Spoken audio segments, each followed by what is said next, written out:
نبی کریم صلی اللہ علیہ وآلہ وسلم ایک دن مدینہ کے بازار سے گزر رہے تھے کہ ایک یہودی دکاندار کا بیٹا جو بیمار تھا راستے میں لیٹا ہوا تھا۔ بچہ بہت کمزور ہو چکا تھا اور اس کے چہرے سے تکلیف صاف ظاہر ہو رہی تھی۔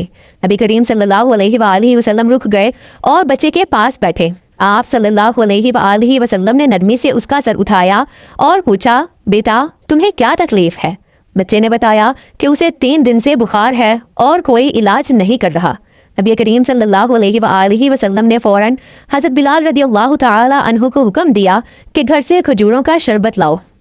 نبی کریم صلی اللہ علیہ وآلہ وسلم نے اپنے ہاتھوں سے بچے کو شربت پلایا اور اس کے ماتھے پر ہاتھ رکھ کر دعا فرمائی۔ تھوڑی دیر بعد جب بچہ کھڑا ہو گیا اور اس نے کہا مجھے بہت اچھا لگ رہا ہے، اس کے باپ نے یہ دیکھا تو حیران رہ گیا۔ نبی کریم صلی اللہ علیہ وآلہ وسلم نے فرمایا، ہر بیمار کی خدمت کرنا ہمارا فرض ہے، چاہے وہ کسی بھی مذہب کا ہو۔